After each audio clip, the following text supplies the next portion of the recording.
누가복음 22장 54절에서 62절 베드로의 무너짐 이란 제목으로 공부하겠습니다.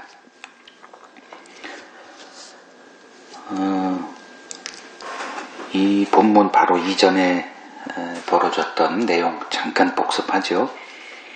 예수님이 그 감람산 누가복음에서는 겟세마네라고 하는 그 지명 이름을 언급을 안 해요. 그냥 감람산에 가셔서 습관을 따라 기도했다 이렇게 되어 있기 때문에 겟세마네 동산이죠. 감람산에 있는 한 지역, 그게 이제 겟세마네라고 하는 그 동산에서 이제 기도하시고 제자들에게 이제 같이 좀 기도에 동참하라고 했는데 제자들이 기도할 수가 없죠.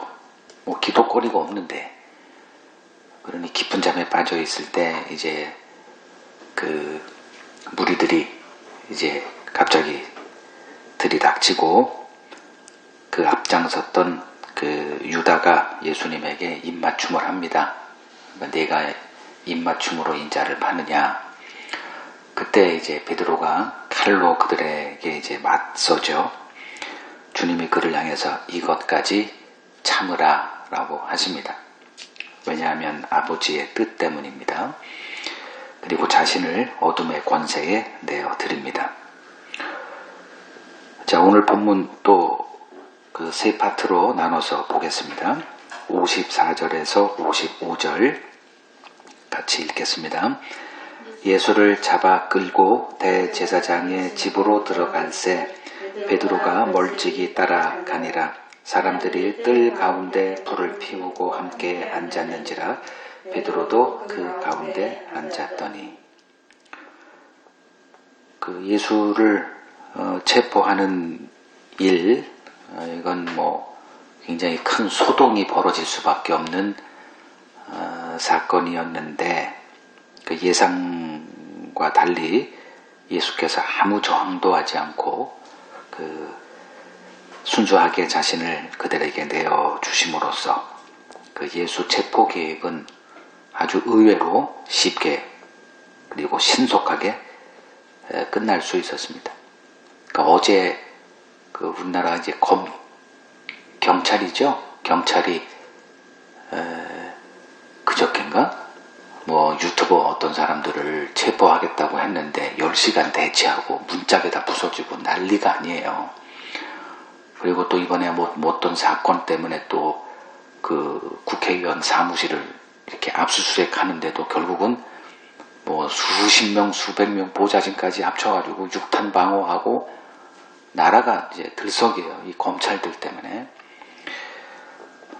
근데 예수 체포 사건은 아주 기가 좀 잠깐 이렇게 떨어지는 요거 빼놓고는 누구도 상상하지 못했던 방식으로 끝이 납니다. 이제 군사들이 예수를 포박하여 대제사장 집으로 이제 끌고 갑니다. 이때 54절을 보니까 베드로가 예수님을 따라가요. 그 군사들의 임무는 예수 한 사람을 체포해서 대제사장 집으로 끌고 오는 일이었습니다. 예수와 함께 했던 제자들, 그들을 데려올 이유가 하나도 없었어요. 그래서 군사에 맞서 검을 휘둘렀던 베드로를 굳이 체포할 이유가 없었던 겁니다. 그 나머지 모든 사람들은 두려움 가운데 다 도망을 칩니다. 그러니까 예수님이 이것도 다 예견하셨고 제자들에게 이런 일이 벌어질 거야 다 말씀을 하셨습니다. 그런데 베드로는 지금 그 줄을 따르고 있어요. 이 분위기는 따르고 있으니까 따랐나 보다 이렇게 생각할지 모르지만 지금 이 분위기는 이렇게 할 수가 없어요. 모든 사람들이 자기 목숨 구하고자 어떤 사람은 벌거벗고 도망갔다 하고도 기록이 되어 있죠. 근데 지금 베드로는 따라가고 있어요. 이제 그걸 한번 추적해 보자는 거예요. 베드로의 심리를. 베드로는 어떤 사람이었는가? 그 33절 한번 돌아가 보세요. 바로 전날 베드로가 말하되 주여 내가 주와 함께 오게도 죽는 데에도 가기를 각오하였나이다. 그러니까 이 말이 이렇게 갑자기 나온 게 아니고 예수님이 이 말기 시절에 계속 좀 분위기가 부정적인 말을 많이 이렇게 하셨어요. 고민했겠죠. 아무리 귀전으로 듣고 뭐 대수롭지 않고 이렇게 무시하고 했어도 뭔가 심상치 않은 일이 벌어질 것임은 틀림없었어요.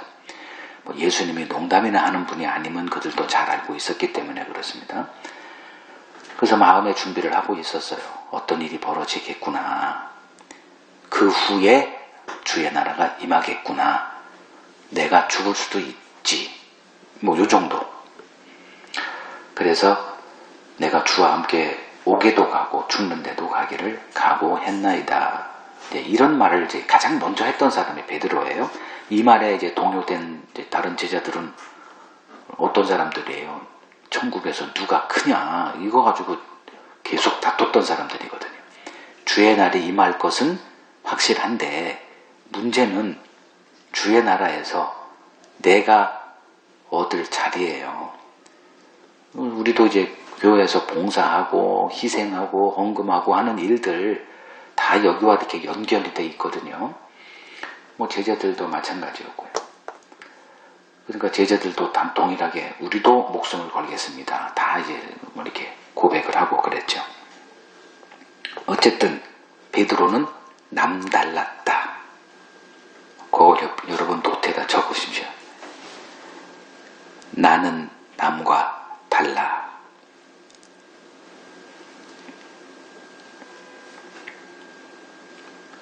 베드로는 제자들의 수장이었습니다. 나이로 보나 모든 것들 그의 그 예수의 제자 된 시점으로 보나 그는 수장의 자격이 있었고 자기도 수장으로 생각을 했어요. 자, 여러분들이 장남으로 태어난 사람은 뭐 둘째, 셋째, 막내로 태어난 사람과 달라요. 장녀? 막내. 장녀. 본인도 무슨 말인지 알죠? 어제인가 그저께 제가 머리를 깎으러 갔는데 뭐 혼자서 이렇게 뭐 자녀가 둘이에요. 그러면서 하는 소리가 확실히 이제 딸이 장녀인데 장녀는 확실히 달라요. 그건 다 하는 거예요. 사람은 환경의 영향을 받기 때문에 그 장녀는 항상 뭔가를 이제 그 둘째, 셋째보다 다르게 이렇게 바라보고 생각하는 게 몸에 배 있어요. 그럼 어쩔 수가 없는 것 같아요. 저는 이제 그 목회를 하면서 이렇게 그 뭐 선교 생활 다 이제 수장이라고 하는 그러다 보니까 이 책임감이 계속 이렇게 압박을 받고 살아왔기 때문에 저도 이제 뭐 막내지만 막내로 있을 때 뭐하러 그런 생각을 내가 할 이유가 없죠. 그 부모는 항상 장남을 불러요. 왜냐하면 일을 해야 될 때 일을 망치는 애를 안 부르잖아요. 그건 이건 세상 상식이에요. 저도 그냥 그렇게 살다가 이제 그 책임지는 자리에 오래 있다 보니까 이제 그게 몸에 이제 배 있어요. 생각을 단순하게 생각하면 일이 되게 좀 망가지더라고요. 남보다 더 많은 걸 생각해야 되고 보지 못하는 것도 봐야 되고 누가 얘기하면 그게 무슨 의도인지 뭐 이거는 제 그냥 하나의 그냥 몸에 배 있습니다. 베드로가 그 자리에 있는 거예요. 제자들의 수장입니다. 남보다 달라야 되고 또 베드로 자신은 남보다 다르다라고 확신 가운데 있었어요. 마태복음 26장을 보죠. 마태복음 26장 33절을 보면 베드로의 심리가 드러나요. 베드로가 대답하여 이르되 모두 주를 버릴지라도 나는 결코 버리지 않겠나이다. 비교가 되죠. 그들과 나 선을 걷습니다. 나는 그들과 달라.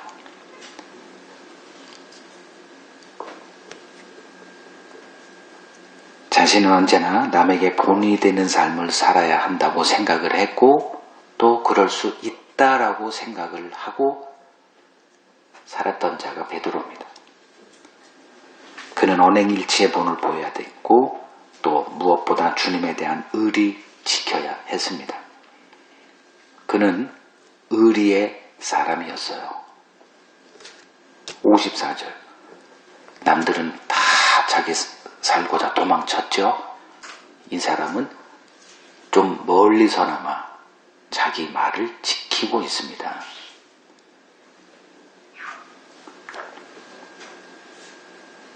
이 살벌한 분위기 속에서 제사장 뜰까지 두루와 불 피우고 있는 곳에서 앉아서 일이 어떻게 되는지를 지켜보고 있었습니다.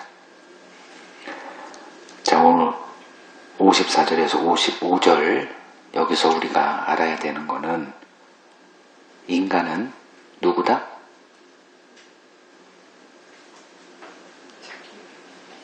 단단질로 자기 착각. 인간은 내가 누군지 몰라요. 베드로도 자기가 누군지 모릅니다. 이걸 주님이 이루어 가세요. 지금 체포돼서 자기 목숨이 경각에 달려 있음에도 불구하고 주님은 그 일을 이루어 나가세요. 두 번째 단락 봅니다. 56절에서 60절 읽겠습니다. 한 여종이 베드로의 불빛을 향하여 앉은 것을 보고 주목하여 이르되 이 사람도 그와 함께 있었느니라 하니 베드로가 부인하여 이르되 이 여자여 내가 그를 알지 못하노라 하더라. 조금 후에 다른 사람이 보고 이르되 너도 그 도단이라 하거늘 베드로가 이르되 이 사람아 나는 아니야 하더라. 1시간쯤 있다가 또 한 사람이 장담하여 이르되 이는 갈릴리 사람이니 참으로 그와 함께 있었느니라. 베드로가 이르되 이 사람아 나는 네가 하는 말을 알지 못하여 아직 말하고 있을 때 닭이 곧 울더라. 이걸 보면서 제가 이거 좀 역할극을 해봤으면 어떨까. 시나리오는 다 있어요. 자, 이제 베드로는 어떤 그 심리 상태에 지금 있었느냐. 나는 남과 달라요. 나는 그들과 달라. 내가 누군데? 지금 이 자기 착각 속에 있는 베드로를 하나님이 어떻게 무너짐의 자리로 이끌어가는가가 56절에서 60절 이 사건입니다. 3명을 등장시켜요. 베드로는 그 화롯불, 모닥불이라고 치죠. 추운, 날씨가 추워. 그러니까 모닥불을 켜놓고 지금 사람들이 많잖아요. 사건은 벌어졌고 또 그 산헤드린 공회가 열렸으니 유명하다고 하는 사람들이 다 대제사장 집에 몰려 있습니다. 거기에 수종자들, 참모진들 다 몰려 있어. 밖에서 이렇게 있는 거죠. 그러니까 베드로가 그 모닥불에 이렇게 앉아 있어요. 불 옆이니까 얼굴이 이렇게 드러났겠죠. 그러니까 베드로를 알아봐요. 이 사람도 예수와 함께 있던 자입니다. 베드로가 본능적으로 이 여자여 나는 예수가 누군지도 모른다. 이렇게 반응을 보여요. 조금 시간이 지나요. 또 다른 사람이 베드로를 알아봅니다. 너도 그 당의 한 사람이야. 베드로가 깜짝 놀라가지고 이 사람아 난 아니야. 반박을 합니다. 1시간쯤 또 지나 또 베드로를 알아보는 사람이 등장해요. 아주 확신 가운데 말합니다. 장담하여 이르되 이렇게 기록되어 있죠. 이가 갈릴리 사람이니 참으로 그와 함께 있었던 자다. 그러자 또 반발합니다. 이 사람아, 나는 네가 무슨 말 하는지 몰라.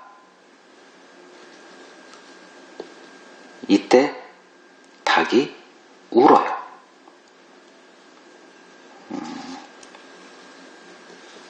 자, 56절에서 60절은 베드로가 배신하는 내용이죠. 현실은 다르더라. 현실에 직면하기 전까지는 모르더라, 내가 누군지. 현실에 직면했더니 내가 누군지가 드러나더라. 성경은 책상에서 배우는 책이 아닙니다. 성경은, 즉 하나님의 말씀은 그냥 머리에서 상상으로 이렇게 했다가는 큰 코 다쳐요. 그래서 이 세월이 필요한 거예요. 삶이 필요하고 경험이 필요하고. 과연 그런가? 자, 61절에서 62절 읽겠습니다.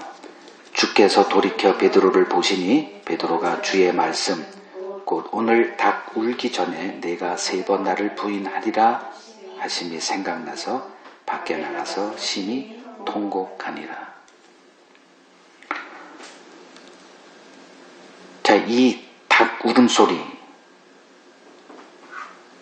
그 주변에 있던 사람들에게는 그냥 늘 이맘때면 듣는 그냥 일상의 닭 울음소리였습니다. 근데 베드로에겐 그렇게 안 들렸죠. 왜냐하면 배경이 있기 때문에 그래요. 베드로에게 이 닭 울음소리는 무슨 소리로 다가왔을까요? 뭐 정답은 없겠지만 뭐로 다가왔기 때문에 그냥 무너지고 통곡을 하게 됐을까요?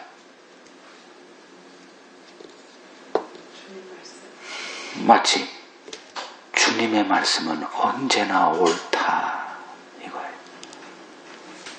그러니까 오늘 다른 사람 다 주를 버려도 나는 끝까지 주와 함께 하겠습니다. 오게도 가고 죽을 것도 각오했습니다. 이 얘기에 주님이 거부했죠. 너 오늘 밤 닭이 울기 전에 나를 3번 부인할 건데, 이게 주님이 말씀하셨으니 맞아요, 전 부인할 것 같은데요, 그러면 이렇게 했어요? 아니죠. 그걸 부인한 거예요. 베드로는 끝까지 부인했습니다. 근데 벌어졌고 또 그때 닭이 쫙 울어요. 이거는 닭이 울고 싶어서 운 거예요. 미리 울고 싶은데 뭔가가 입을 확 막아. 그리고 참다 뭐 손이 떨어지니까 숨이 이제 호흡이 되니까 꼭기요 했는데 그때가 곧 요때예요.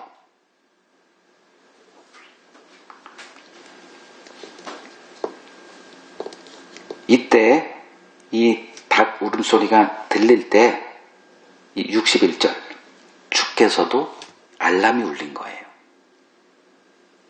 그래서 주께서 돌이켜 베드로를 보십니다.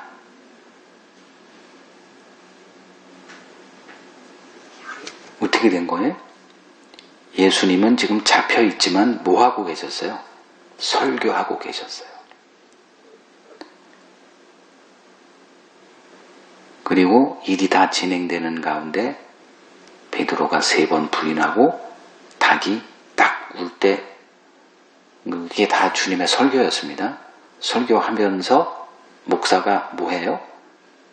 성도들의 눈을 아이 컨택하죠. 딱 베드로를 본 거예요. 모든 이 일은 베드로를 향한 주님의 설교였습니다. 그리고 베드로를 아이 컨택 딱 하세요. 그 순간 베드로가 오늘 몇 년 후도 아니에요. 다른 사람 다 주를 버려도 저는 끝까지 주와 함께 하겠습니다. 그 얘기가 떨어지자마자 너 오늘 밤 나를 다 굴기 전에 3번 부인할 건데, 그게 이제 생각이 나죠. 그걸 핀셋으로 딱 떠오르게 한 거예요. 그러자 밖에 나가서 심히 통곡하게 됩니다. 그러니까 감정을 억누르지 못하게 된 거죠. 자, 따지고 보면 베드로가 주를 따라오지 않았더라면 이러한 일은 없죠. 그럼 여러 가지 생각이 이제 들 수 있어요. 괜히 따라왔네. 안 따라왔으면 이 일은 없잖아. 이게 우리들의 생각이죠.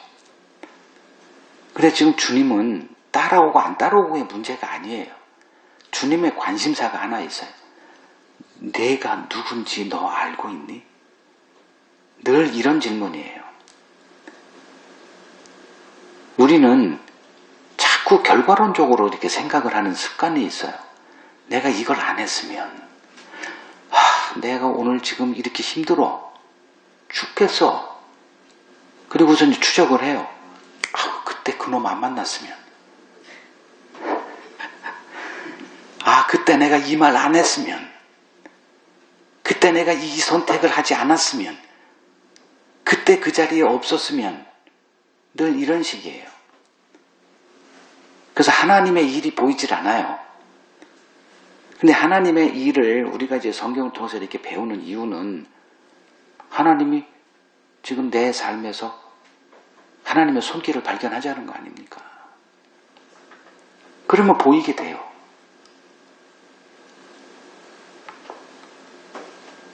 결과론으로 볼 이유 하나도 없어요. 지금 내가 처해 있는 그 상황은, 삶의 현실이 the best, 가장 선이다.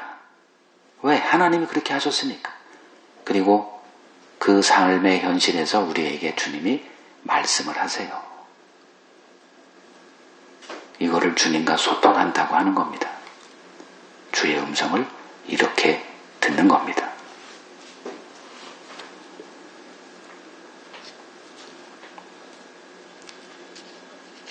베드로는 무슨 일이 있어도 끝까지 주와 함께 할 것이라고 생각을 했습니다. 나는 그들과 달라. 이러한 베드로에게 주를 따르려면 이것만큼은 알고 있어야 돼. 이것을 주님이 가르치고 싶으셨습니다. 그래서 그의 고백이 끝나자마자 곧바로 오늘 닭 울기 전에 네가 나를 3번 부인할 거야. 이 말씀을 하십니다. 자, 베드로가 이 말을 들었을 때 어땠을까요? 내가 부인될 때, 부정될 때, 내가 상대방에게 이렇게 거절당하거나 부인될 때, 부정당할 때 어때요? 상처를 받습니다. 굉장히 상처를 받은 거예요. 베드로는 지금까지 주님의 사랑을 받는 자, 으뜸으로 자기를 생각하고 있었어요. 나는 달라. 나는 그들과 달라. 이게 우리가 서 있는 자리예요. 여기서 벗어나서 다르게 생각할 사람이 있을까요? 인간은 언제나 나는 그들과 다르다. 나는 너와 달라. 내가 왜 너와 같냐? 이 생각에 머물러 있는 자들입니다. 이게 무너져야 주를 따를 수 있어요. 뭐 아니어도 따를 수는 있겠죠. 그러나 나중에 큰 사건이 벌어져요. 그게 빨리 벌어질수록 좋죠. 마지막 심판 때까지 그 자리에 서 있다가는 이거는 감당을 못해요.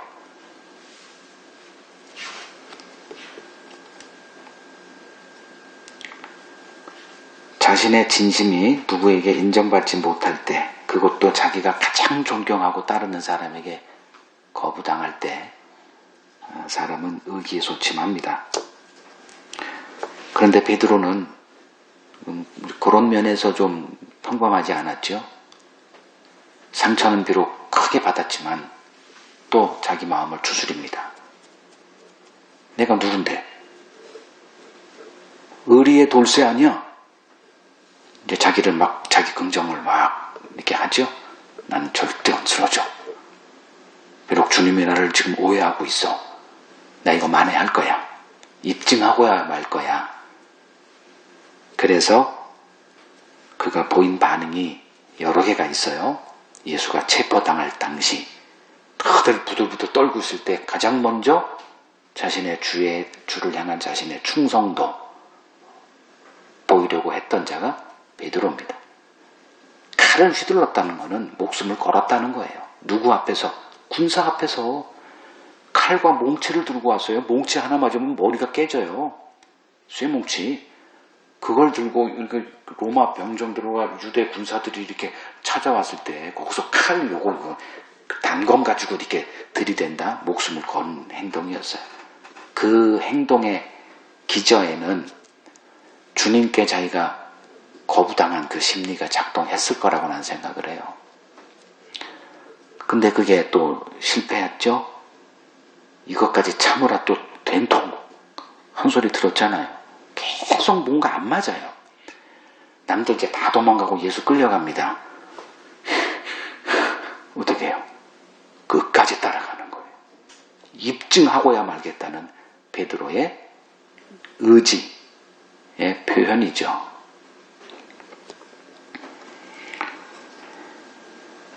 근데 자기 뜻대로 안 돼요. 그냥 자기는 그냥 모닥불 앞에서 가만히 지켜보는 거예요. 나는 그들과 달라. 제자 한 명도 없습니다. 그렇게 충성을 맹세했던 제자들 하나도 없는데 나는 지금 여기 있거든. 나는 달라. 이렇게 버티고 있는 거예요. 근데 갑자기 너도 그 중에 하나 아니야? 어떻게 나타나요? 부인합니다. 그냥 지금 뭔가 홀려 있는 거예요. 그리고 이제 모면했어요. 또 와요. 또 거부해. 또 부인해. 나 예수 몰라. 알았으면 이렇게 했을까요?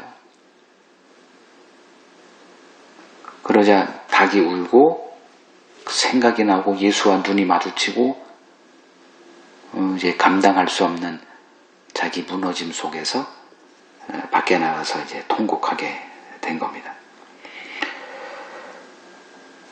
이 닭의 울음소리는 주님이 왜 나에게 이 소리를 했던가? 베드로는 내가 오늘 닭 울기 전 3번 나를 부인할 거야. 이 말을 용납할 수가 없었어요. 그건 자기 자신을 완전히 무시하는, 내 존재 자체를 무시하는 말이었기 때문에 큰 상처를 받고 이걸 내가 입증해야지. 나는 달라요. 주님 착각했습니다. 오해하셨네요.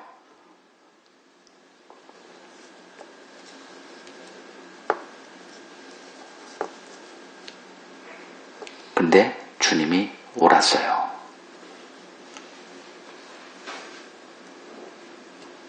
여러분들이 성경을 읽다가 이제 이런 경험들이 많이 이제 하게 될 겁니다. 지금도 많이 해오셨을 것 같고요. 왜 나를 도매급으로 이렇게 봐? 이건 나를 향한 건 아니겠지. 이런 면에서 저도 여러분들과 똑같아요. 제가 어느 집단에서 저도 조직생활 많이 했어요. 대기업도 해봤고 외국 기업은 아니지. 외국 선교교단 뭐 이런저런데 이런저런 사람들 거기에 이렇게 하다 보니까 평가가 주어지더라고요. 항상 평가가 돼요. 이 조직생활에서 평가 없는 조직생활은 그런 건 없죠. 뭐 단독 혼자 1인 기업을 한다 그러면 상관없어요. 근데 뭐 2명 이상이다 그러면은 항상 평가가 주어져요. 몇십 명 그러면 진급돼야죠. 그 진급에서 누락된다? 이건 보통 충격을 바탕하는 게 아닙니다. 누구도 그 얘기를 하지 않거든. 다 비밀리에 작전이 되어지고 발표가 날 때, 난 줄 알았는데? 늘 이런 식이에요. 그러면 이제 그 인사 발표가 나고 나서 항상 이제 뭔가가 이제 다독이는 작업이 벌어집니다.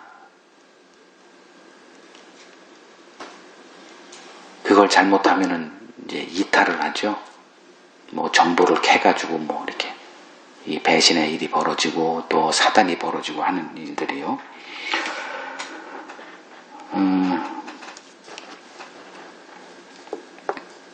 성경 앞에 서면 우리가 도매급으로 넘어가요. 하나님은 누구와 차별해서 말하지 않으세요. 하나님은 인간을 한 카테고리, 범주 안으로 딱 묶어서 규정을 해요.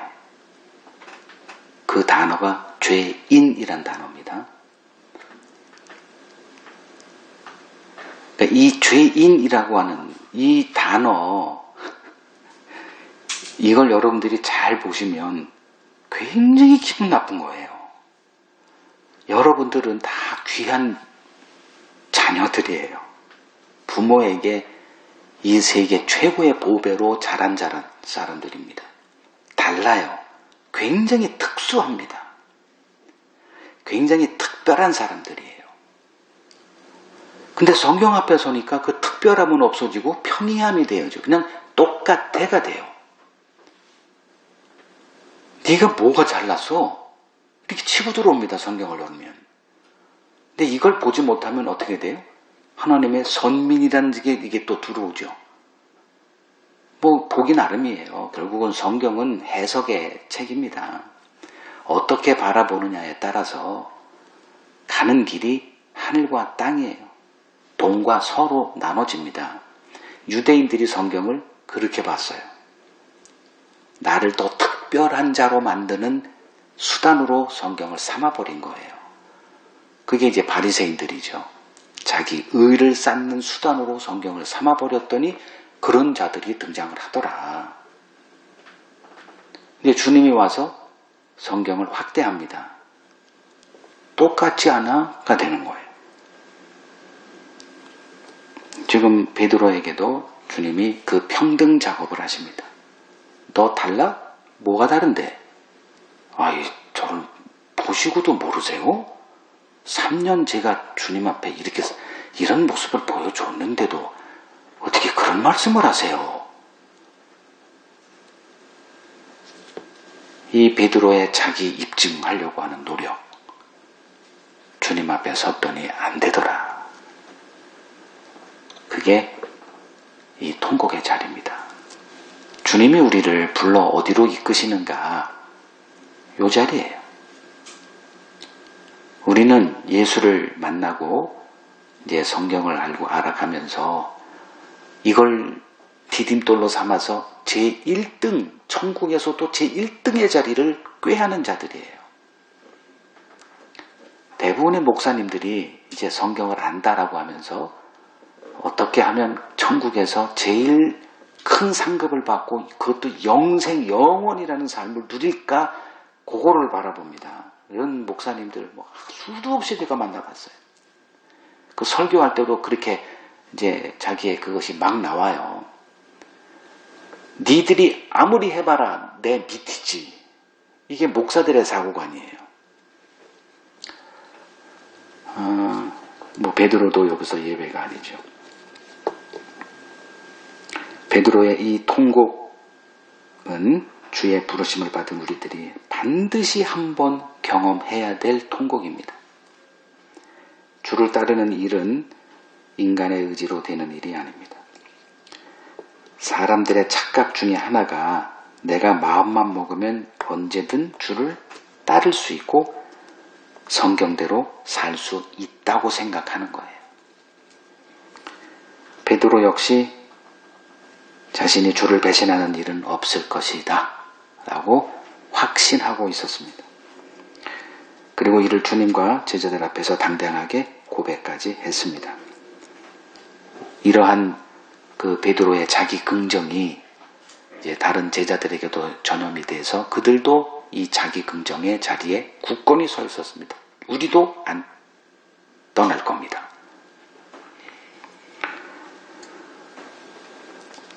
그러나 그들의 생각은 현실 앞에서 너무나 쉽게 무너지고 맙니다. 주를 부인하면 안 되었지만 그들은 온몸으로 주를 부인하고 말았습니다. 그것도 같은 장소에서 같은 시간대에 3번씩이나 행했습니다. 인간은 육신에 속하여 죄 아래 팔린 자들입니다. 우리는 우리가 하는 게 무엇인지 알지 못합니다. 창세기 4장을 보면 아벨과 가인의 제사가 등장을 하죠. 부모에게 들은 거예요. 그들은 에덴 동산 안의 세계를 모릅니다. 그들은 태어난 곳이 에덴 동산 밖의 세계였어요. 에덴 동산 안의 생각은 부모로부터 온 거예요. 들었거든. 우리 역시 마찬가지죠. 에덴 동산 안의 세계, 죄가 없는 세계를 우리는 알진 못합니다. 그건 너무나 이질적이에요. 우리가 아는 거는 그냥 이 세상이에요. 이 세상은 죄로 충만한 곳입니다. 이게 우리들의 세상이에요. 우리는 죄가 없는 세계를 상상을 하지 못합니다. 부모에게 들었거든. 거기에 하나님이 계셔. 하나님과 소통이 원활해서 하나님이 주시는 거 그냥 그 은혜 속에서 우리는 살았어. 근데 뭔가가 개입이 해가지고 그냥 먹지 말라는 걸 먹었어. 우선 우리가 지금 여기를 쫓겨나서 한 거예요. 이게 우리들이 지금 에덴 동산 밖에서 얘기를 한다. 그래요? 그런 게 있었어요? 그럼 뭐 어떻게 해야 돼요? 짐작해 보니까 제사라는 걸 해야 돼. 이제 신마리가 조금 드러나고 그들은 부모의 말을 따라 제사를 드려요. 여러분들이 왜 교회에 나와서 예배 드리고 뭐 하는 거예요? 오서 알았어요? 들어서 하는 거잖아요. 그들은 어떻게 알았어요? 들어서 한 거예요. 들어. 자, 이제 제사를 드려요. 하나는 받아들여주고 하나는 완전히 거부돼요. 그 거부된 자가 가인이죠. 얼굴 색이 확 변하고 내가 끝까지 주와 함께 하겠습니다. 나름대로 제사를 드린 거예요. 근데 그 제사가 완벽하게 거부당한 거예요. 베드로가 얼굴이 불구락 뭐 해요 이제? 입증하겠습니다. 그게 여기까지 온 거예요. 그 눌구락이요? 뭐야? 울구락이요?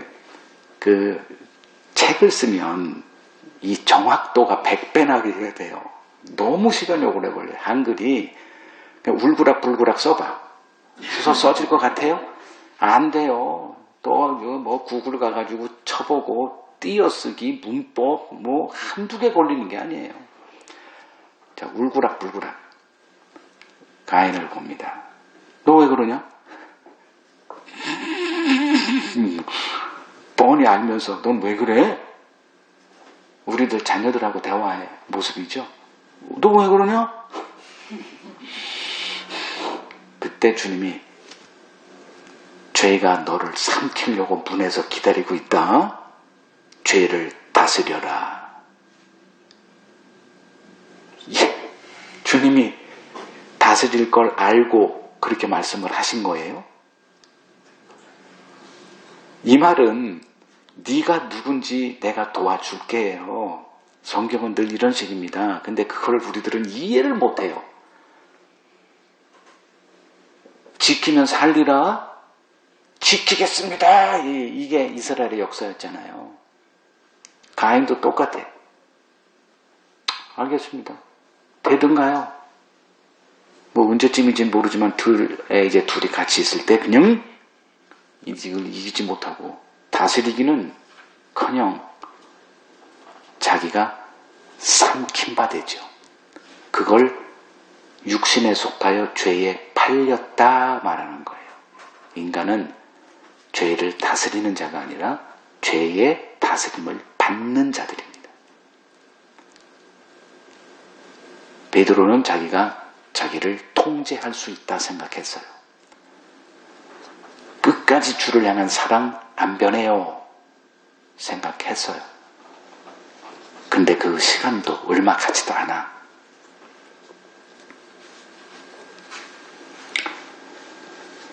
우리는 이제 이러한 성경을 보면서 한 가지 깨달아야 되는 게 뭐냐면 우리는 강한 자가 아니구나. 약한 자구나. 나약함에 쌓여있는 자들이에요. 그 가운데 강한 자가 한 분이 우리 앞에 등장합니다.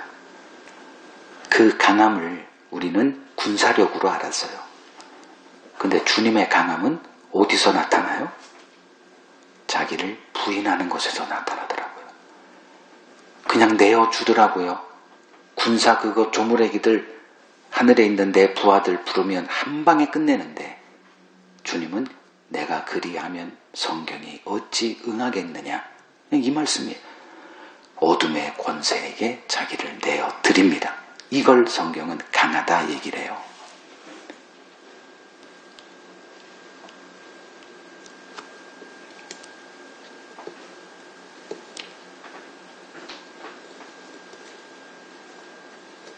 우리가 예정된 그 길이 있는데 우리에게 바로 그 길이 바로 요거예요. 요 길로 가는 거예요. 나는 달라. 하나님이 그 생각을 고쳐주십니다. 너 다르지 않아. 그 다름의 자리는 굉장히 무거운 자리예요. 힘든 자리입니다. 쉼이 없는 자리예요. 여러분들의 그 나는 다르다라고 하는 그 무거운 짐 주님이 도와주시겠대요. 내려놔라. 그거 질 수 있는 건 나밖에 없어. 내려놔. 그 쓸데없는 마음고생하지 말고 내려놔. 그래야 마음의 쉼을 얻습니다. 우리는 주님 품에 돌아가서 주님 전 못합니다. 이게 믿음이에요. 왜 예수를 믿어? 내가 못하니까. 주님의 강함 앞에 나의 나약함을 그냥 맡기는 거예요. 이걸 앵긴다 그러죠. 그들이 마음의 쉼을 얻습니다. 주님이 하시는 일은 이 베드로의 통곡의 자리로 우리를 이끄시는 자리예요. 거기서 마음의 쉼을 얻게 됩니다. 이들이 마음이 온유해진 자다. 소재, 고운 가루가 된 마음이에요. 주님에게 운전대를 맡긴 자들입니다. 율법의 세계에서 우리는 산자로 서 있어요. 복음의 세계에서 우리는 죽은 자로 서 있습니다.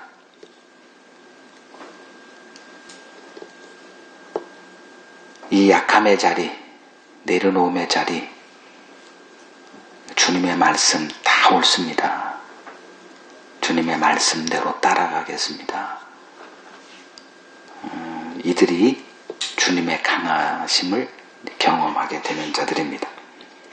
주님이 거하시는 처소가 있죠. 내가 너희를 위하여 처소를 예비하러 가노니 다 준비가 되면 너희에게 오겠다라고 하십니다. 그 처소가 뭘 말하는지 아세요?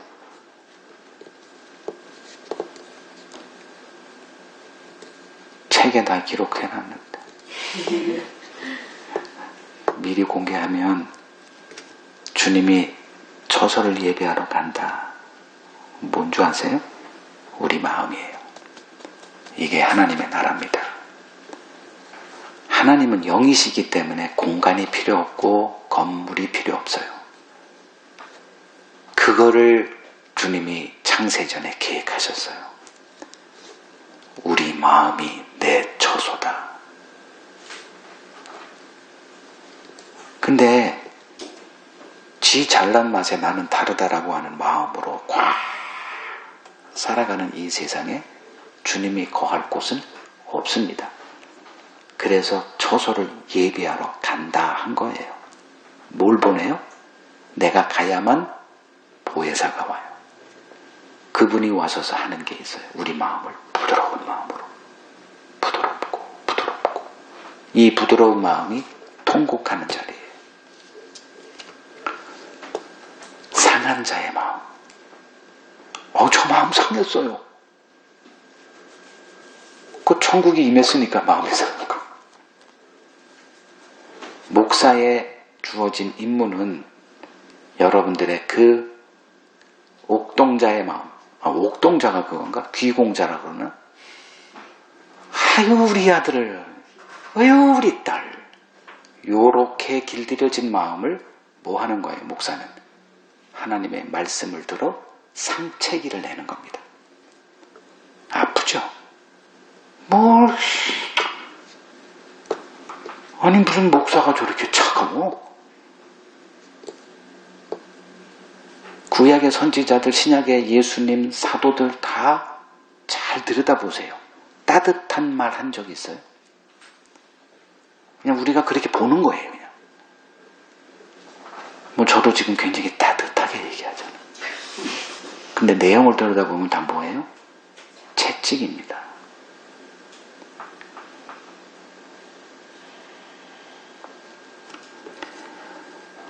그 상한 마음에 주님이 거하세요. 자아가 살아있는 마음에 주님은 거하시지 못합니다.